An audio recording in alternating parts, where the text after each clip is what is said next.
tema que chama a atenção de todos nós que nutrimos apreço pela temática da evolução é a liderança, pois é sobre esse tema, a liderança, que formaremos aí o diálogo de mais essa edição do Grafocons.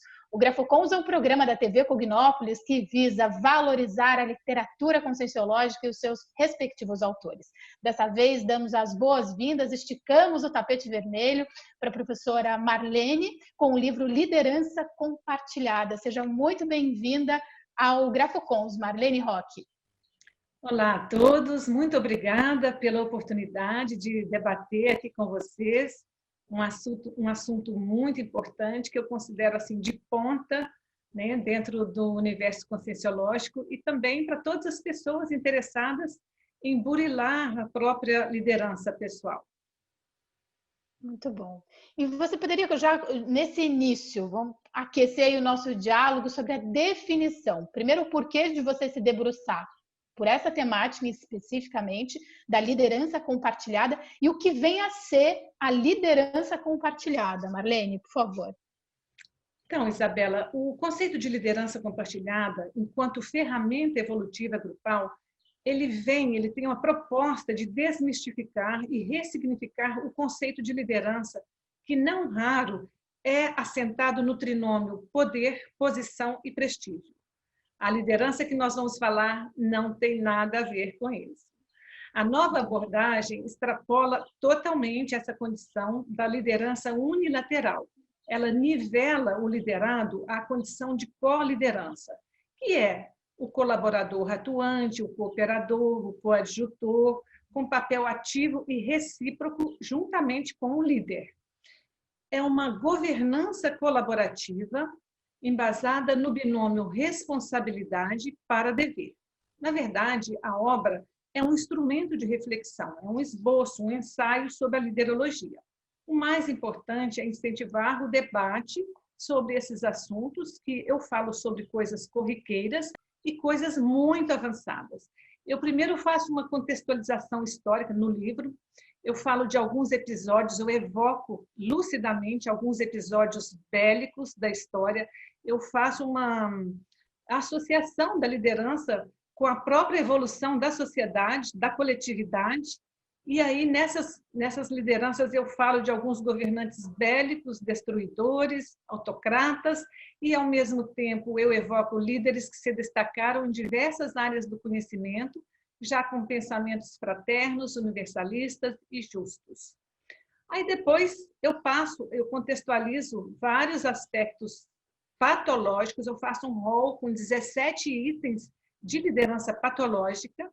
Eu falo do líder autista, do líder avarento, do líder autocrata, do líder corrupto, do líder destruidor, do líder intocável, invejoso, intolerante, justiceiro, monarca, uma série. E esse rol, Isabela, é meramente exemplificativo. Ele está muito longe de ser um rol exaustivo, tá?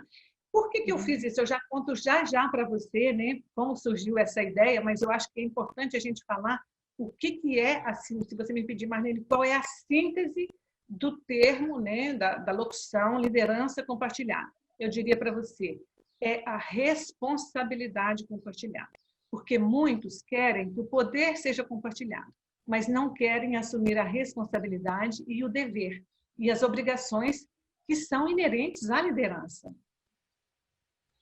Marlene, tal como ocorre no processo evolutivo, com qualquer temática, tudo perpassa pela conquista. Então, para chegar à temática da liderança compartilhada, haja chão pela frente.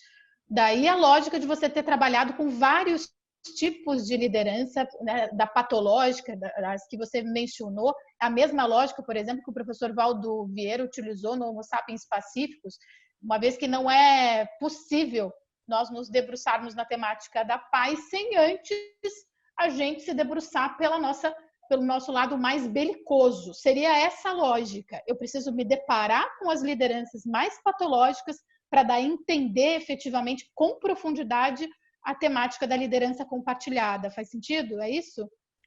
Então, Isabela, a liderança compartilhada ela é um termo neutro. Tá? Aliás, a liderança como um todo, você sempre vai vê-la neutra, porque o que vai diferenciar se ela é homeostática ou patológica é a intenção do líder, né? No caso, eu estou dando ênfase, obviamente, à liderança compartilhada cosmoética, mas ela pode, né? Obviamente, se você for olhar na internet, já existem empresas trabalhando com o conceito de liderança compartilhada associada à questão da gestão participativa, tá? Eu falo nisso sim no livro, mas o que acontece, Isabela? Esse tema, ele, na verdade, foi quem me concedeu, né, e me sugeriu foi o professor Valdo Vieira. Em janeiro de 2015, eu era sua duplista, e era antes das 6 da manhã, ele me chamou e falou, hoje você vai começar a sua TENEPS um pouco mais tarde. Aí eu falei, por quê? Ele falou, porque tem uns amparadores aqui que estão me pedindo para eu te repassar alguns itens, um sumário, para você escrever sobre liderança. E aí ele pediu para eu pegar o papel e caneta e me falou, acho que umas 5 linhas. Tá?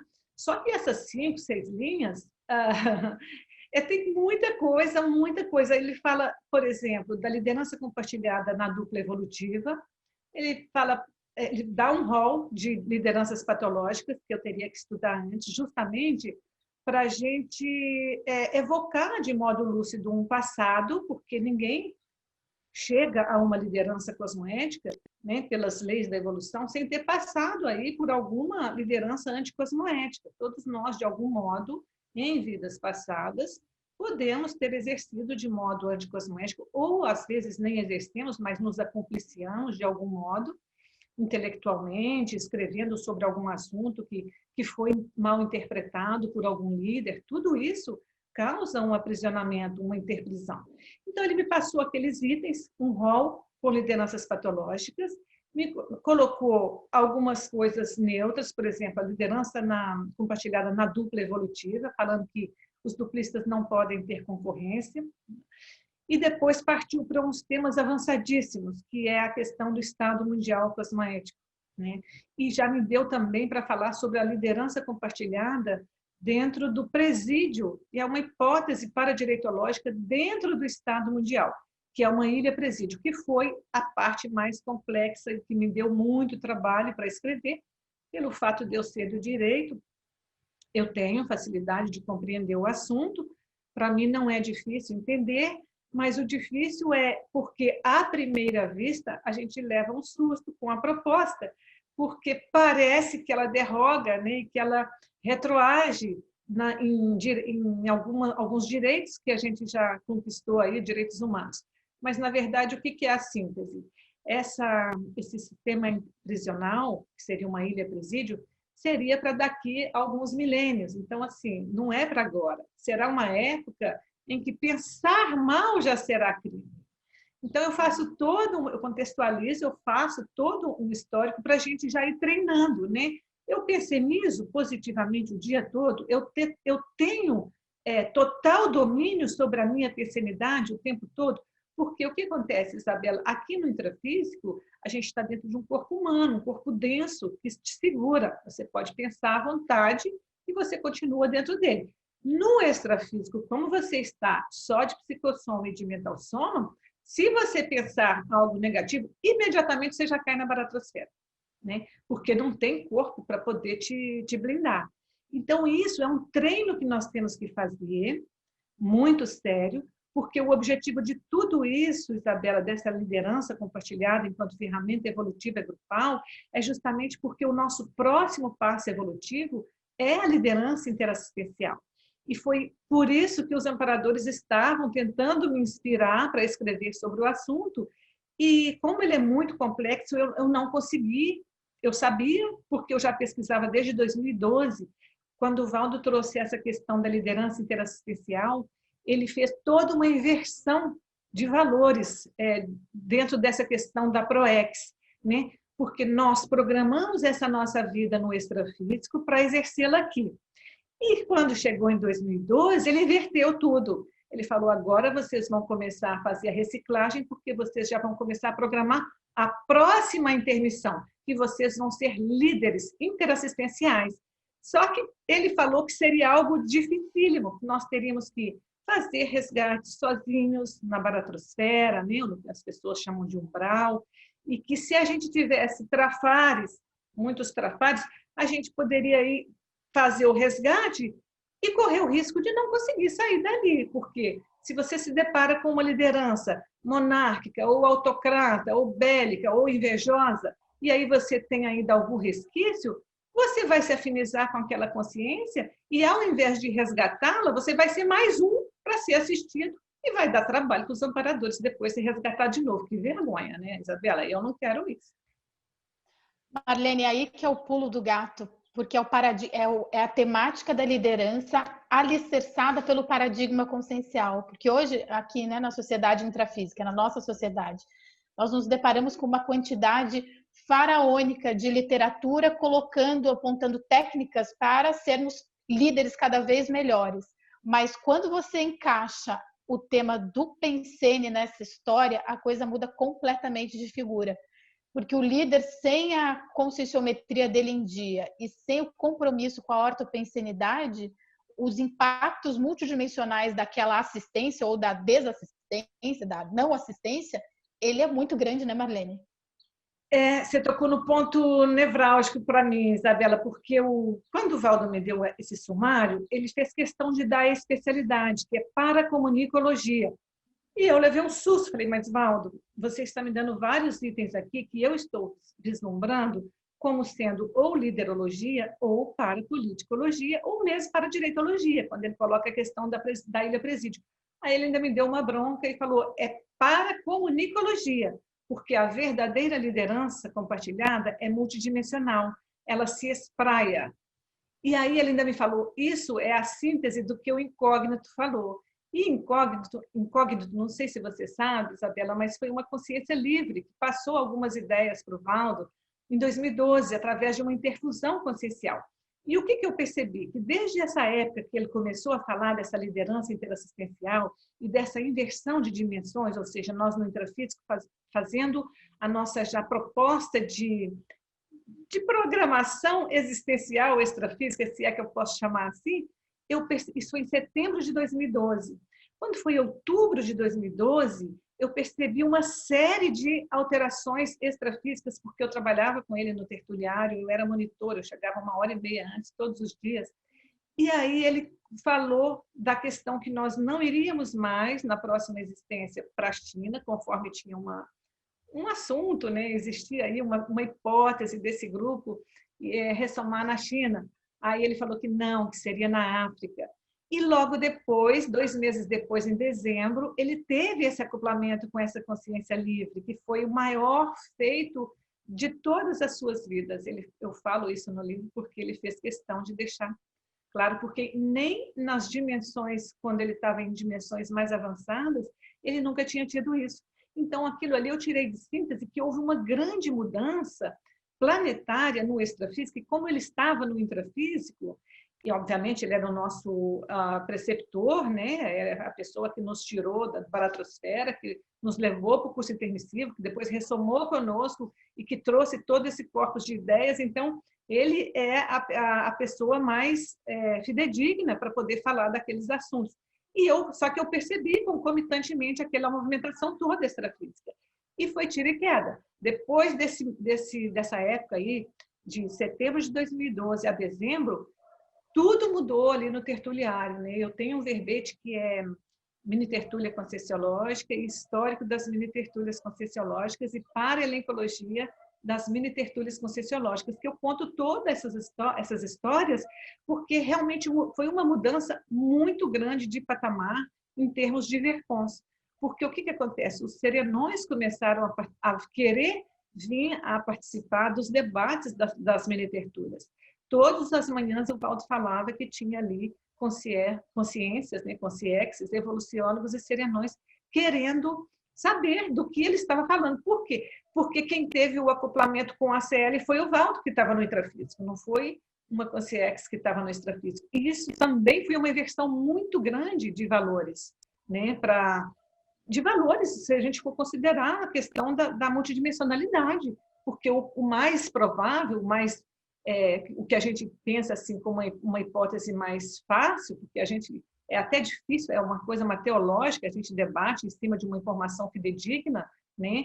Porque a gente, na Conscienciologia, dá muito valor para a descrenciologia, só que eu estava ali vivendo como uma pessoa, né? Todos os dias convivendo, e depois tive a oportunidade de ficar alguns meses enquanto duplista, e eu tive a oportunidade de vivenciar alguns fenômenos, né? E detectar essa mudança extrafísica. E o que me leva a pensar, Isabela, o que eu tiro de reflexão, de conclusão? O planeta está passando por ampla transformação, né? Que é o que a gente chama de reurbex, que é a reurbanização extrafísica. Você veja agora essa questão da pandemia. Infelizmente, meu livro estava diagramado já e eu não pude colocar nada da pandemia, mas eu percebi muita coisa agora, né, com a questão da reurbex dentro desse contexto pandêmico. Então, a gente tem que ficar atento, porque tem muita coisa acontecendo. No intrafísico, ninguém vai te dizer nada, né? Eles estão mais preocupados com as lideranças. Você viu as lideranças que tiveram aí à frente da Covid? Só pensaram na questão do dinheiro, não vi pouquíssimas pessoas com bom senso, né? Deitaram, enrolaram, até hoje não temos uma vacina, possivelmente sai, mas a gente não sabe por quanto tempo, está todo mundo ainda perdido. Eu não vi um líder acertar 100% nessa questão da Covid. Então, a gente tem que burilar a nossa liderança, refinar, e para isso tem muita pergunta dentro do livro. Eu coloco muita conscienciometria, eu faço também, além do contexto histórico, de ter uma parte de paradireito, de parapolítica, de liderologia, eu coloco bastante a questão da conscienciometria, porque é justamente o que vai nos ajudar. Eu coloco umas questões, Isabela, desse tamanhinho, que às vezes os meus revisores falaram, mas Marlene, essa pergunta está tão bobinha. Eu falo, mas se a gente não perguntar, a pessoa acha que já é um mega líder e que está preparadíssimo. E, de repente, não é bem assim. E o líder que não investe, de novo, né? O líder que banaliza a questão da conscienciometria, ele está perdendo a grande oportunidade de fazer a virada para uma liderança mais cosmoética. Agora, Marlene, não sei se você concorda, você que tem tarimba para falar a respeito, a todo instante, suponhamos que estejamos hoje no papel de líder numa dada função, numa dada oportunidade de assistência. Ainda assim, nós também somos liderados por alguém, né? Estamos sempre, ora na posição de líder, ora na posição de liderado. E da responsabilidade, falamos da pensenidade do líder, mas a responsabilidade também do liderado em investir no processo da ortopensenidade. O que vem a ser um líder que seja anticosmoético ou, nesse caso aí, de isolamento social pandêmico. Podemos não concordar com muitas das questões e ações que os líderes estejam fazendo por aí. Em contrapartida, a minha pensenidade hoje, ela está ajudando no processo de assédio ou ela está mais amparando aquele líder? Então, a pensenidade, ela vai nos dois focos, né, Marlene? Exato, Isabela. Legal você falar, porque a gente tem que saber, o Valdo falava muito isso, e é um aprendizado que eu todo dia tento, e que é muito difícil. É você enxergar o mal sem pensar mal. Você vai enxergar o que está acontecendo, vai falar, nossa, olha, eles estão mais interessados na questão financeira do que na saúde das pessoas. Mas você não vai carregar nas tintas e sair postando coisa contra aquela pessoa, né? Você tem que saber discernir que aquilo não está correto, mas você não pode pensar mal daquela pessoa, porque senão você vai ser mais um para assediar aquele líder. Sem dúvida, muito importante isso que você falou. E tentar enxergar o mal sem carregar nas tintas, sem pensar mal. E da tua trajetória ali, da escrita do livro, do Liderança Compartilhada, até chegar à liderança cosmoética, o que você colocaria ali como o principal gargalo nosso para o real entendimento do que vem a ser a liderança cosmoética, Marlene? Bom, a primeira coisa, Isabela, é saber, eu tenho um binômio, né, admiração, discordância, que eu considero assim, primordial para a vivência da liderança compartilhada. Porque a gente nunca, tá? Nem quando a gente estiver no ápice da evolução, nós vamos encontrar pares exatamente que pensam exatamente como nós. Então, a gente tem que aprender a olhar os trafores do outro, a saber admirar o que o outro tem, para poder extrair em conjunto o melhor para todos. Porque se eu falar, olha, Isabela, eu sou muito boa nisso, tá? E você não é tão boa. Então, a minha opinião é que vai prevalecer. Eu não estou compartilhando, né? Eu não estou. Eu tenho que ver o que você tem de bom e o que eu tenho de bom. Possivelmente são coisas diferentes, porque ninguém é igual a ninguém. Pode ser até parecido. E aí nós vamos somar o que nós temos de bom. O que você tem de ruim, não sou eu que tenho que falar com você, Isabela. Olha, isso aí não é da minha conta. Isso aí é só com você. É intraconsciencial, é você com a sua autopesquisa, o seu autoconhecimento e o seu fôlego evolutivo para poder reciclar. Então, o que eu tiro de síntese desse esboço, né, que eu chamo de... É uma reflexão mesmo, é um instrumento de reflexão para a gente conseguir melhorar a nossa liderança até a gente chegar no extrafísico. E o pior, né, Isabela, que a gente, apesar de ter, assim, de estar razoavelmente jovens, né, estou falando de mim, você é novinha em folha, a gente não sabe... Não sou. A gente não sabe quando a gente vai perder esse corpo biológico. Porque eu costumo falar em décadas, só que você está dentro de um corpo. Pode ser hoje ou pode ser amanhã, e pode ser daqui 40 anos ou 50. Então, a gente tem que estar preparado para dessomar hoje ou daqui a 40, 50 anos. E, para isso, a gente tem que estar lúcido, né? Qual o meu próximo passo evolutivo? É a liderança interassistencial? Sim. Então, o que eu preciso? Reciclagem, né? Tentar fazer com que... Porque no extrafísico, Isabela, você vai ver no livro, eu falo bastante sobre a liderança dos equipexes, que o Valdo colocou no sumário. Equipim, equipex, amparador, amparando. Justamente essa questão que você acabou de falar aí, a questão... A gente sempre é liderado, sempre. Mas a gente sempre pode liderar também. Existem as escalas, né? Se você está um pouquinho mais lúcido, você pode ajudar o outro. E aí, o que vai acontecer? Os amparadores vão ficar de olho em você. O Valdo falava muito a questão do Estado Mundial, que a gente não precisa de esperar a instituição do Estado Mundial para vivenciar alguns valores que a gente já sabe que vai ter. Por quê? Porque se a gente começar a vivenciar, ele falava, vocês vão ter amparo de evoluciólogos, né? Se a gente já começar a tentar imprimir aqueles valores. E isso é uma coisa muito séria que eu deixo bem claro no livro também, Isabela, porque o Valdo deixou um verbete que eu considero dos mais sérios, que é proto-estado mundial, tá? Na Enciclopédia da Conscienciologia. E ele fala justamente nesse grupo aqui da Cognópolis, fazendo uma célula do proto-estado mundial. Ou seja, que esse grupo de líderes tem total condição de fazer, né? Nós aqui em conjunto teríamos total condição de vivenciar essa condição do Estado Mundial, começando com o Conselho dos 500 e com algumas outras, obviamente, com dezenas de outras reciclagens que o grupo teria que fazer, mas ele deixou isso. E ainda falou, não sei se você já viu aquele vídeo, aquele curso dele, Evoluciólogos. Eu falo isso no livro também. Já viu? Sim, é excelente. E o CAEC, nós vamos, né, na lojinha do CAEC trazer esse curso novamente para que as pessoas possam ver, Marlene. É excelente. Eu adoraria participar. Eu acho assim, maravilhoso. Tem um pedacinho ali, Isabela, no finalzinho do curso. Ele fala assim, que nós, intermissivistas, fazemos parte de um grande projeto da Reobex e que somos produtos, né, de evoluciólogos, ou seja, houve consciências muito evoluídas que investiram na gente.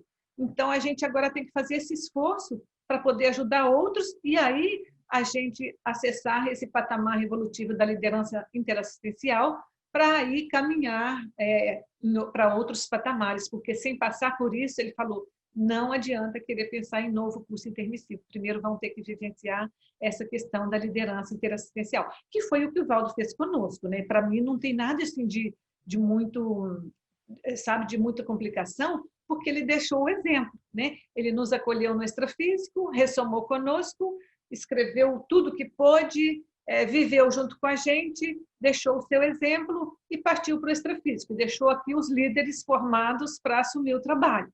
Para mim está tudo claro. Esse é o nosso trabalho nas próximas existências e na próxima intermissão. Muito bom. E nesse diálogo eu lembro daquele mega pensene trivocabular que é assuma, não suma, que tem tudo a ver com a questão da liderança que você nos presenteia no dia de hoje. Marlene, estamos chegando ao término dessa entrevista, desse bate-papo. Não sei o que você sentiu desse lado, mas eu te digo que daqui eu senti muita energia, foi extremamente prazeroso dialogar sobre liderança. E eu costumo dizer assim, que todas as vezes que uma mini peça se posiciona para uma assistência tão séria quanto a escrita de um livro, quanto a retribuição de tudo que recebemos pela gestação consciencial, toda a engrenagem evolutiva ganha com isso. Portanto, somos profundamente gratos por essa obra aí que você nos presenteia. Muito grata aí pela tua participação no Grafocons, Marlene. Obrigada, Isabela. Eu gostaria de finalizar com uma pensata, tá? Que eu acho super importante, que é a síntese do livro. Liderança compartilhada é trabalhar como operário e pensar como gestor. Perfeito. Muito bom. Mais uma vez, somos muito gratos e esperamos você em outras GESCONs também, hein, Marlene Roque? Obrigada, Isabela. Foi um prazer conversar com vocês para o bate-papo. Muito obrigada pela oportunidade. Muito bom. E você aí de casa, excelentes reflexões a respeito dessa temática da liderança. Assuma, não suma. Boas reflexões e até a próxima edição de mais um Grafocons.